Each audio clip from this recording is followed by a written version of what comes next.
Hi escapees!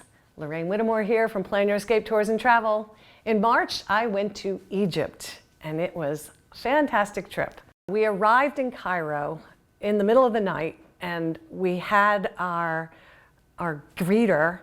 It was amazing. He came in, we weren't even, we were just getting off the plane and he comes up to us and says, "Welcome to Egypt," and he takes our passports and he says, "You guys just sit right there, I'll be right back," and he goes on the line for us, gets the visas put into our passports, gets the paperwork we need, comes back, takes us, goes to the luggage area, says, "Point out your luggage." He takes our luggage and walks us kind of through a side door past the customs guys. We still went through customs, but we went on the shorter line and went out, popped us in our van, got us to our hotel. It was like an amazing experience. What a way to be greeted to a country where you have to get visas and everything at the airport and you're a little nervous. So that was a great thing. We really enjoyed that. The next day we got up bright and early and went to Giza to see the Great Pyramids.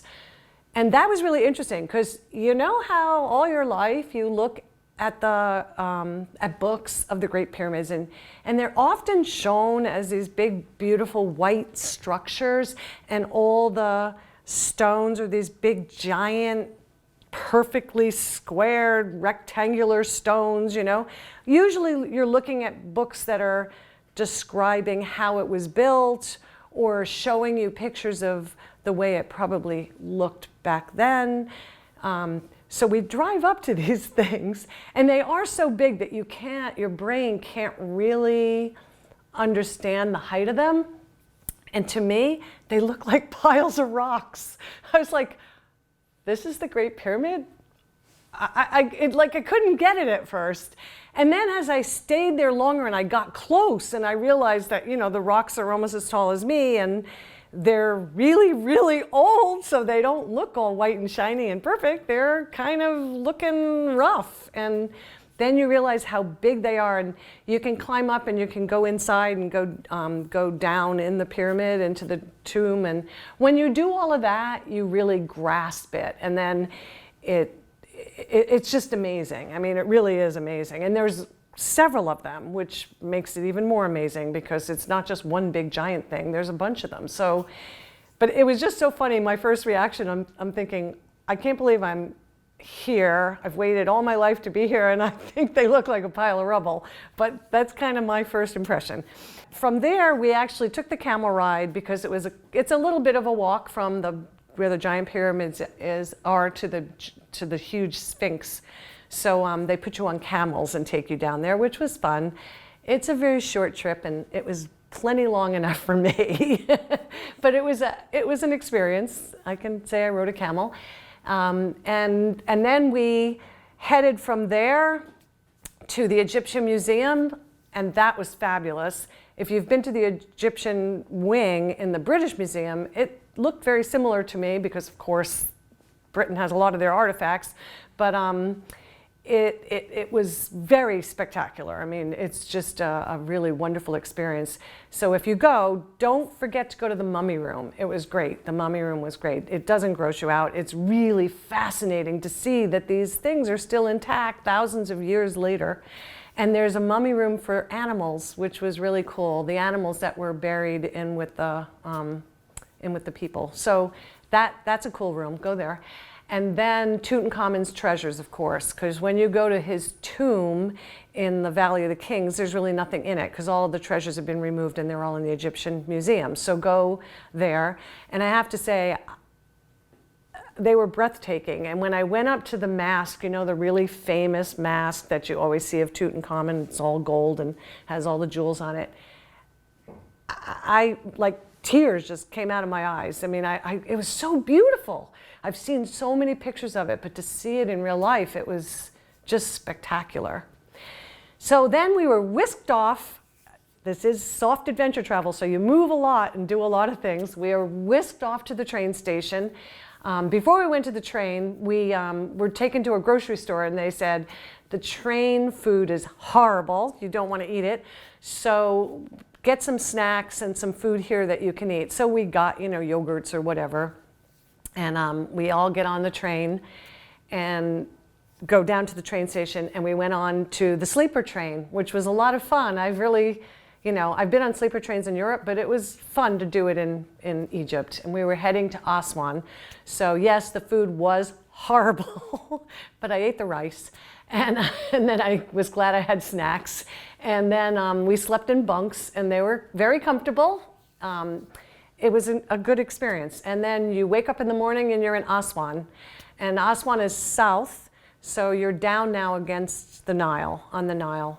And our first day in Aswan, we were kind of tired because we had gotten in at midnight, and then our very first day got up at 6 a.m. and did all the stuff I just listed, and then went on the train and then slept overnight in a train. By the time we got to Aswan, we were pretty tired. So it was an optional tour we decided not to take, and we just wandered around the streets. We went to the souk, we walked down the Nile, we sat in a really lovely restaurant on the Nile and just relaxed there for a while and just enjoyed. So Aswan was a very comfortable and very pretty city. Then from there, we went to Abu Simbel. So without giving you all the gory details, you really do need to look up a documentary on how they moved Abu Simbel, because they moved it because of flooding.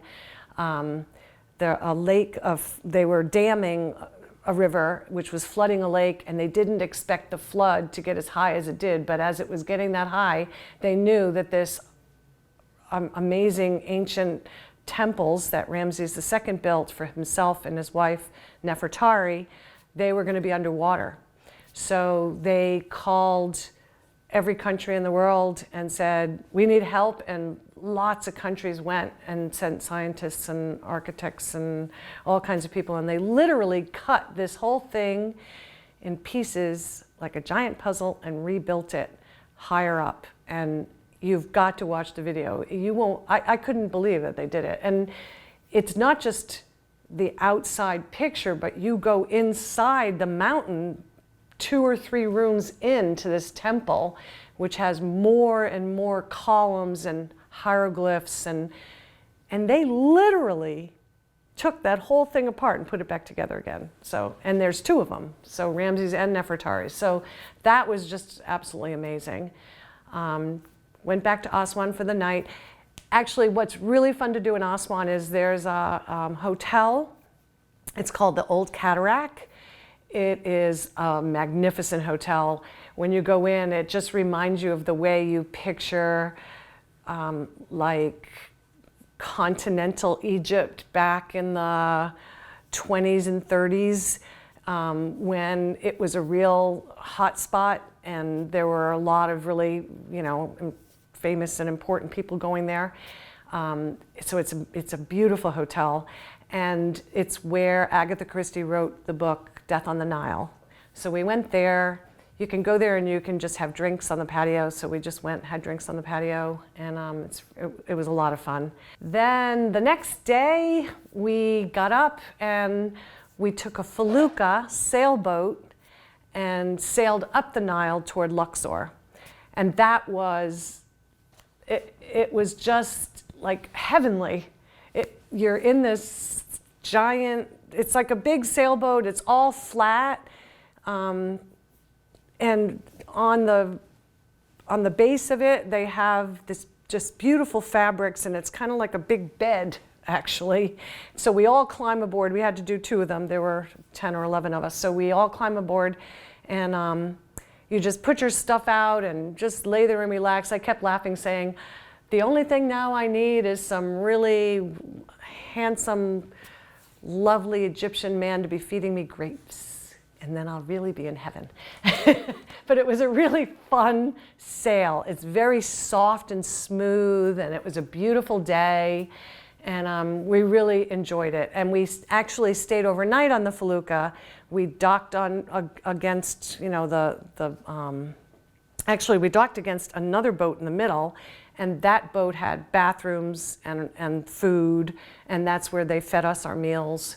And it was easy to go from the sailboat onto the main boat and then go back onto your sailboat to sleep. And they put these beautiful fabric curtains around, and we all just laid out our sleeping bags and went to sleep. And it was so lovely, really lovely. The next few days were really dedicated to seeing some really famous temples. We saw Karnak, the Temple of Karnak, the temple in Luxor, the Komombo temple, which is the crocodile of the gods. Even though you're seeing a lot of temples, each one is unique and each one has stories to tell. And that was the part that was really fascinating. The hieroglyphs were just amazing. I mean, there were entire walls describing their medical practices, or walls describing their funeral practices. So we learned a lot about those rituals and got to see them a lot more firsthand. I mean, I knew a lot of this from just studying history myself, but it was really great to see it firsthand.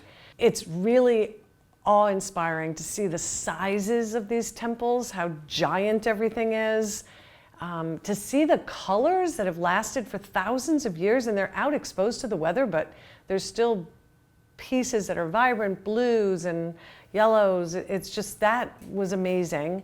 You know, you have to think about what these Egyptian civilizations knew to be able to create these things that have lasted for all these years. It's just like an honor and a privilege to be standing in them and thinking that I'm here, you know, this is it. I'm in something that's thousands of years old. That was just worth the entire trip, that experience and that feeling that it brings across to you as you enter each of these just enormous structures. Another really amazing experience that we had in Egypt was having dinner with a Nubian family. The Nubians are the original inhabitants of the Nile Valley, and they still, in Aswan actually, they live on an island kind of in the Nile, but they're still a major part of the culture of the country of Egypt. And it was really lovely to meet this lovely family.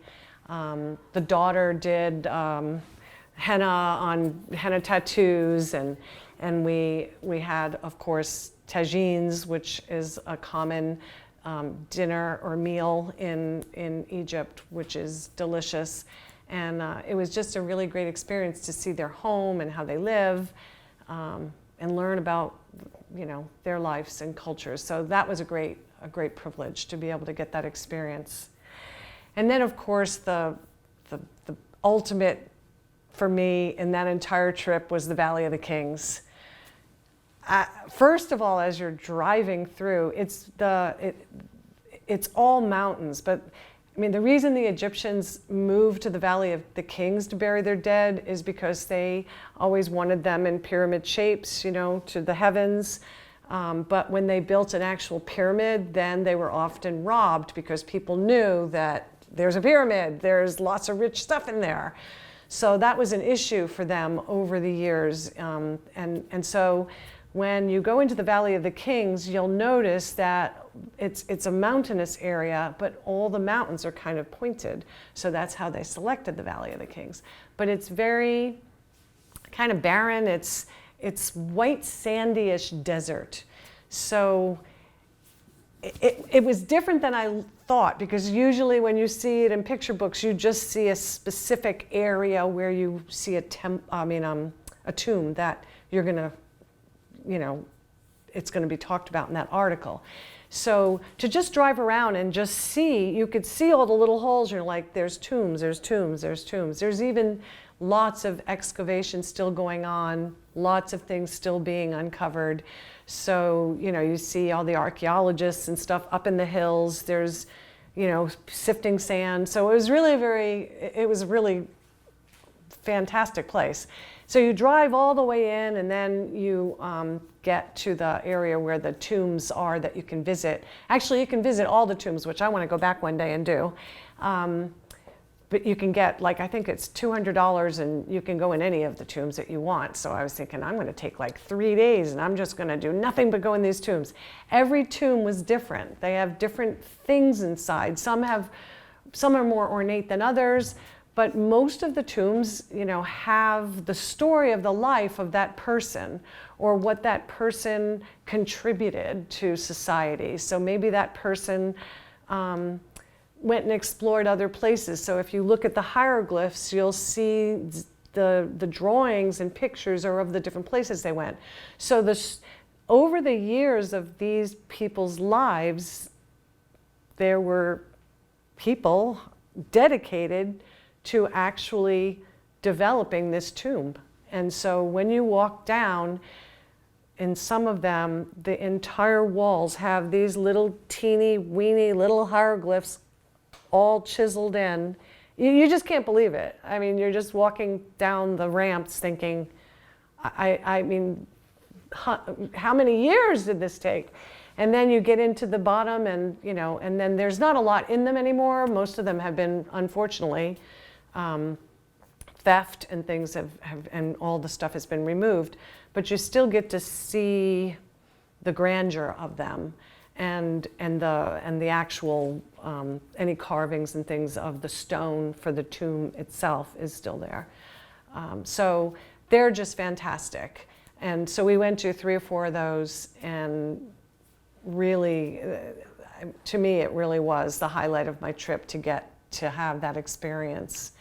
And then we got on a plane and flew to Jordan. So I'll tell you all about that in the next video. I hope you subscribe to my site. I hope these are interesting and you're enjoying them. And even if you're an armchair traveler or if you're not, that you come on a trip with us, because we sure do have fun. And a lot of us travel solo. We'll have couples and solos together, but our main purpose is to just go to amazing places. So watch for Jordan, next video.